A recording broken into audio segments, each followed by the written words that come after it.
Wah, keren nih.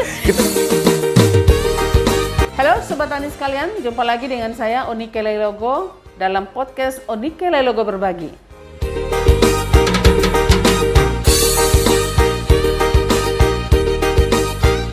Baiklah Sobat Tani sekalian, kali ini kami akan mengetengahkan tentang beberapa hal penting dalam usaha budidaya Lamtoro Taramba sebagai pakan berkualitas. Berikut ini.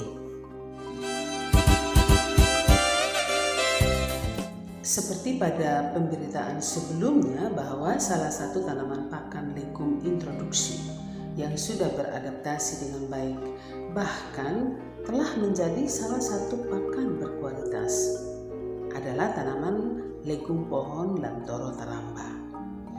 Tanaman Lamtoro Taramba merupakan jenis legum yang dikenal dengan nama Leucaena leucosepalaceae taramba dan memang menjadi sangat populer ya di kalangan petani di Provinsi Nusa Tenggara Timur. Merambatnya penyebaran tanaman tersebut karena terjadinya proses adopsi yang cukup cepat ya di antara kalangan petani yang akhirnya juga menjadi perhatian pengambil kebijakan baik di tingkat provinsi maupun tingkat kabupaten dan kota di Nusa Tenggara Timur. Namun hingga dibuatnya episode ini ya, karena proses diseminasi inovasi tersebut telah berjalan dengan baik dan cepat, maka bukan hanya masyarakat tani di NTT saja yang sudah melakukan kegiatan pengembangannya, tapi sudah merambat ke berbagai provinsi di Indonesia, bahkan sampai ke Timor Leste. Hasil penelitian menunjukkan bahwa keistimewaan dari daging sapi yang diberi pakan Lamtoro Taramba adalah lebih sehat karena rendah kandungan asam lemak jenuh, tinggi kandungan asam linoleat, dagingnya empuk dan lembut, berair atau juicy dan segar. Nah, agar dapat dikembangkan dengan baik dan tidak tercampur dengan tanaman Lamtoro lainnya seperti Lamtoro Gung dan Lamtoro lokal ya, maka perlu pula disampaikan teknologi yang berkaitan dengan budidaya tanaman Lamtoro Taramba tersebut. Seperti halnya persiapan lahan, waktu tanam, konfigurasi tanam, kedalaman tanam, perlakuan benih sebelum ditanam, waktu memanen hijauan serta cara dan tinggi pemangkasan. Hal ini karena seperti produksi pada semua tanaman budidaya, performa legum Lamtoro Taramba sangat dipengaruhi oleh pengelolaannya. Legum umumnya merupakan tanaman yang sangat tangguh, tetapi jika gagal menanam dan menumbuhkan populasi tanaman yang bermanfaat, akan mengakibatkan produksi biomasa dan fiksasi nitrogen yang rendah. Baiklah, kita mulai dari yang pertama, persiapan lahan. Metode yang tepat untuk menyiapkan lahan tergantung apakah tanaman taramba ditanam sebagai sisipan dengan pangan, dengan tanaman pakan rumput, ataupun secara monokultur atau sebagai tanaman pagar. Nah, untuk penanaman sebaiknya lahan yang akan ditanami oleh tanaman Lamtoro Taramba memang dibersihkan ya dari jenis Lamtoro yang sudah ada sebelumnya. Seperti yang sudah dijelaskan sebelumnya itu, bahwa memang harus benar-benar bersih dari tanaman Lamtoro yang sudah ada sebelumnya. Hal ini agar jika ingin memanen biji sebagai benih, maka benih itu tidak tercampur dengan benih Lamtoro lainnya, atau dengan kata lain untuk menjamin kemurnian benih Lamtoro Taramba yang dihasilkan. Nah, yang kedua, waktu tanam. Kapan waktu tanam yang terbaik? Nah, waktu tanam yang terbaik bagi tanaman Lamtoro Taramba adalah pada musim hujan ya, atau pada awal musim hujan ya. Itu secara tanam pindah. Karena sebelumnya kita sudah mempersiapkan anakan sejak mungkin ya sekitar bulan Oktober gitu ya, November, mungkin terbaik Oktober, sehingga waktu pada bulan Desember Ya, ketika sudah hujan, anakan sudah berumur 2 bulan. Tapi ada juga yang melakukan persemaian itu pada bulan September. Jadi waktu ditanam itu sudah berumur 3 bulan. Misalnya pada bulan Desember sudah mulai hujan ya. Yang berikut yaitu yang ketiga, konfigurasi tanamnya. Seperti telah disebutkan sebelumnya bahwa ada beberapa sistem tanam yang dapat diterapkan dalam budidaya tanaman dalam toro taramba, yaitu antara lain yang pertama itu sistem monokultur. Dalam sistem monokultur maka lahan disiapkan memang semata-mata untuk penanaman dalam toro taramba. Jadi untuk 1 hektar misalnya ya, maka dibutuhkan jumlah anakan itu 5.000 pohon. Dengan jarak tanam antar lorong adalah 2 meter dan jarak antar anakan adalah 1 meter. Yang berikut sistem sisipan. Untuk sistem sisipan, maka tanaman dalam toro dapat ditanam dengan tanaman pakan jenis aneka rumput atau juga dengan tanaman pangan seperti jagung. Untuk sistem sisipan dengan aneka rumput, maka dapat dibuat dengan jarak antar baris dalam toro adalah 6 meter dan jarak antar tanaman dalam toro itu sendiri adalah 2 meter. Nah, bagaimana dengan rumputnya? Nah, untuk rumput itu bisa kita tanami mungkin 2 baris ya, 2 baris dengan jaraknya itu jarak antar rumputnya. Jadi untuk rumput ini bisa rumput gajah, misalnya rumput gajah kerdil atau odot. Kemudian rumput-rumput lainnya itu jarak antar rumput itu jarak antar baris rumput itu adalah 50 cm dan jarak antar rumput jarak antar rumput itu adalah 50 cm. Sehingga kalau kita melihat bahwa 50 kali 50 cm. Nah, bagaimana dengan sisipan dengan tanaman pangan misalnya untuk jagung ya.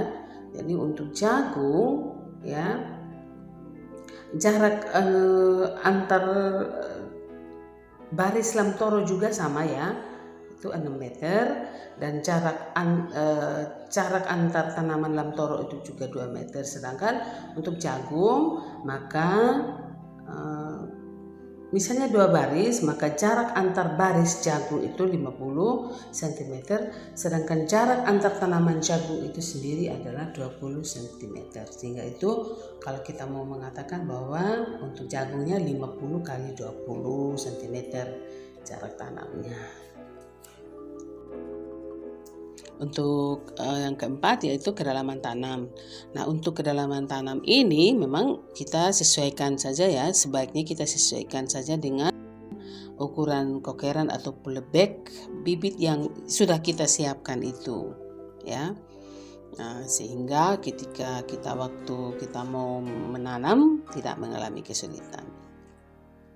Yang berikut yaitu yang kelima, perlakuan benih sebelum disemaikan. Nah, perlu untuk memeriksa kualitas benih ya sebelum tanam. Karena benih yang berkualitas buruk dan benih mati sering tampak sama dengan benih yang layak. Jadi sulit untuk dibedakan. Namun hal yang penting yaitu kita pastikan bahwa benih yang akan kita gunakan adalah benih yang berkualitas yang baik. Hal ini penting terutama jika benih sudah disimpan beberapa lama pada kondisi yang selalu berubah, nantinya akan sangat berpengaruh terhadap daya tumbuh. Nah, untuk memastikan pula kita bisa gunakan cara dengan merendam benih dalam air, dan bila ada benih yang terapung, hal itu menunjukkan bahwa memang benih itu rusak dan yang pastinya kita tidak gunakannya.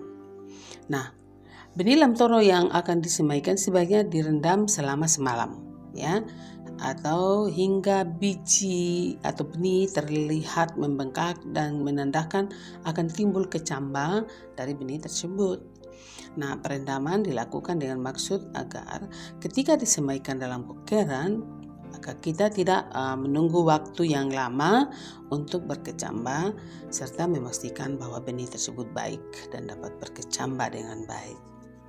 Nah, bila lam toro yang sudah tumbuh, sebaiknya dilakukan penyiraman ya sesuai kebutuhan agar tanaman dapat bertumbuh terus dengan baik. Dan perlu juga diperhatikan bahwa kita harus menghindari peletakan kokeran itu di bawah naungan, terlebih di naungan yang sangat berat ya. Karena memang bibit itu memang sangat membutuhkan pencahayaan sinar matahari yang cukup setiap hari. Yang keenam, waktu panen hijauannya. Hijauan pakalam toro taramba sudah dapat dipanen ketika berumur 7 bulan hingga 1 tahun ya setelah tanam, atau ya itu tergantung kondisi tanah ya di mana lam toro itu bertumbuh. Itu tergantung, ada yang bisa dipanen umur 7 bulan, ada yang 1 tahun seperti itu, sehingga dan bahan yang dipanen itu sudah bisa kita gunakan sebagai pakan bagi ternak. Yang berikut yang terakhir tentunya itu adalah cara dan tinggi pemangkasannya. Nah, pada umur 1-2 tahun biasanya tanaman lam toro taramba telah mencapai tinggi 2 meter ya. Nah, agar dapat menghasilkan biomasa yang lebih banyak, maka sebaiknya dilakukan pemangkasan. Nah, tinggi pemangkasan antara 0,5 sampai 1 meter. Pemangkasan dapat dilakukan karena memang ya salah satu kelebihan dari tanaman legum taramba adalah memang tahan pemangkasan. Karena dari hasil penelitian bahwa lam toro taramba tahan pemangkasan bahkan di puncak musim kemarau sekalipun. Namun bila ingin mendapatkan biji sebagai benih, maka sebaiknya setelah pemangkasan tanaman dibiarkan untuk menghasilkan biji, karena biji lam toro dapat dijual dengan harga 50.000 per kilogramnya. Baik sobat tani sekalian, seperti topik kali ini yaitu tentang budidaya tanaman pakan lam toro taramba, dan sudah dijelaskan bahwa, dan kalau belum nanti akan terus dijelaskan bahwa ada beberapa cara ya Ibu Debbie untuk budidaya ini. Nah, kami di sini berada di lahan BPTP NTT yang ada di ini lahan belakang ya, bagian belakang sekali ini, dan ini sudah diusahakan ditanami oleh beberapa jenis pakan ya, baik itu legum maupun rumput. Nah, bersama saya juga sudah ada Ibu Debbie sebagai yang kemarin-kemarin ya ini menjadi pelaksana kegiatan ini ya, sehingga semua ini bisa ada ya. Ibu Debbie, cerita sedikit tentang kegiatan ini Ibu Debbie. Kenapa harus begini modelnya? Baik, terima kasih Ibu Nike. Ini kegiatan ini adalah merupakan kegiatan kemarin kami untuk tahun 2018, kegiatan KP4S, di mana kita menanam legum pohon, dalam hal ini taramba kita integrasikan dengan rumput odot. Tujuannya adalah untuk bagaimana model ini bisa mensuplai satu kali rumput dan legum Kebutuhan ternak ya. untuk kebutuhan ternak kita. Jadi ada rumput, ada legum. Ya, kita tahu bahwa legum ini adalah sumber protein dan rumput adalah sumber karbohidrat dan serat ya. Jadi combine dua-duanya itu bisa kita dapat satu kali, begitu dipotong langsung sekalian dapat. Bapak Ibu sobat tani, kalau mau mengusahakan ini sebaiknya seperti ini. Jadi sudah ada kombinasi antara rumput dengan legum, sehingga ketika kita panen seperti kata Ibu Debbie tadi, kita panen langsung ada sumber proteinnya, ada sumber seratnya. Baiklah sobat tani, demikian yang dapat kami sampaikan melalui kesempatan ini. Semoga nantinya ke depan kita bertemu lagi di episode berikut, pastinya dengan informasi yang juga menarik bagi kita semua. Sampai jumpa dan salam inovasi.